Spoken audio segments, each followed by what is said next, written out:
Hello friends, exercise 1.2 से question number 2 करेंगे। Prove that 3 + 2 root 5 is irrational. Prove करना है कि 3 + 2 रूट 5 इरेशनल है। अब क्वेश्चन 1 में हमने प्रूव किया था अंडर रूट 5 को इरेशनल, और बुक के अंदर एक थ्योरम भी है, थ्योरम 1.3 थ्योरम है, जहाँ पे अंडर रूट 2 को इरेशनल प्रूव करवाया गया है। तो ये दो चीज़ें अब तक हम कर चुके हैं। हम आगे जो क्वेश्चन करने वाले हैं क्वेश्चन 2 में और क्वेश्चन 3 के अंदर इस एक्सरसाइज में ये मान के चलेंगे कि जो अंडर रूट 5 या फिर अंडर रूट 2, अंडर रूट में कोई भी जो प्राइम नंबर है वो हमको पता है कि वो इरेशनल होता है। यहाँ आपको प्रूफ करने की ज़रूरत नहीं पड़ेगी, क्योंकि हमें थ्योरम में बता दिया कि अंडर रूट में प्राइम नंबर जो है एक इरेशनल नंबर होता है। तो उस रिजल्ट को हम डायरेक्ट यहाँ पे अप्लाई करेंगे।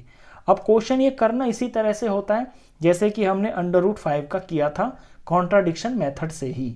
तो सबसे पहले हमको इसमें यही लाइन लिखनी होगी कि let us assume to the contrary that 3 + 2 under root में 5 इज इरेशनल। कि मान लेते हैं 3 + 2 अंडर रूट 5 एक रैशनल नंबर है। अब जब ये एक रैशनल नंबर है तो इसे हम p/q की फॉर्म में लिख सकते हैं।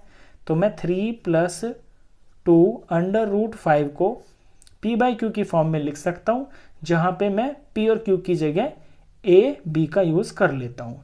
और ये जो a b मेरे हैं ये मेरे को प्राइम है, where a and b are coprime. Coprime वो नंबर होते हैं जिनमें 1 से अलग कोई भी कॉमन फैक्टर नहीं होता है।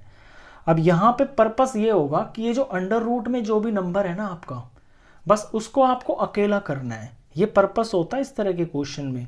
तो रूट 5 को मेरे को बिल्कुल अकेला कर लेना है। तो पहले तो ये 3 जो यहाँ पे है प्लस में ये इधर जाएगा, ये इधर जाएगा, तो a/b ऐसे ही रहेगा। ये प्लस का 3 इधर जाके माइनस हो जाएगा और यहाँ बचेगा 2 अंडर रूट में 5। इधर में मैं पहले सिंप्लीफाई कर लेता हूँ। यहाँ एलसीएम आ गया है b। b को b से डिवाइड किया 1 आया, 1 को a से मल्टीप्लाई किया a आया, माइनस इसके नीचे कुछ नहीं है तो 1 है। b को 1 से डिवाइड किया b आया, और 3 से मल्टीप्लाई किया तो 3b आ गया।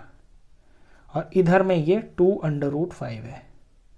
तो पहले प्लस माइनस की चीज़ को हटाते हैं, वही काम मैंने यहाँ पे किया है। फिर मल्टीप्लाई डिवाइड की को हटाते हैं। अब इस 2 को मेरे को हटाना है जो रूट 5 के पास में है।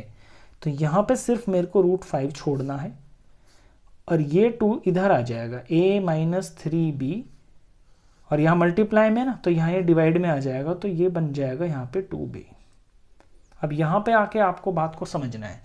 आप जानते हो कि रूट 5 जो है ये एक इरेशनल नंबर है, और आप यहाँ पे राइट साइड में देखिए ये a और b यहाँ पे इंटीजर्स हैं। जब ये इंटीजर्स हैं तो ये सारा जो लिखा हुआ है a - 3b अपॉन में 2b, ये तो एक रैशनल नंबर हो गया।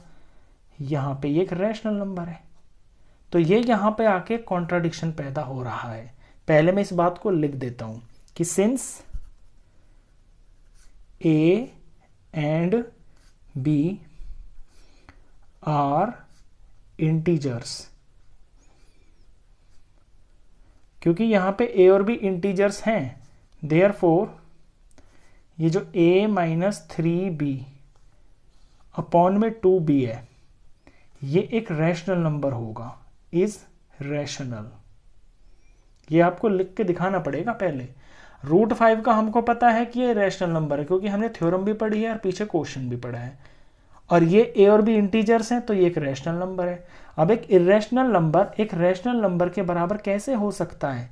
लेकिन यहाँ तो बराबर दिखा रखा है, तो ये तो पॉसिबल नहीं है ना।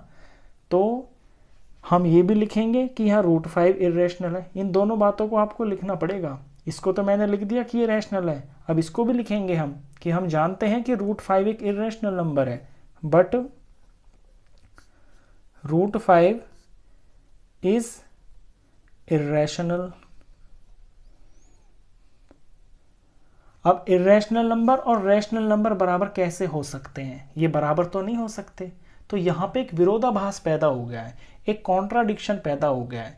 कॉन्ट्राडिक्शन पैदा हो गया है, कॉन्ट्राडिक्शन इसलिए पैदा हुआ है क्योंकि हमने जो शुरू में मान लिया ना कि 3 + 2 रूट 5 एक रैशनल नंबर है, वो हमने गलत मान लिया।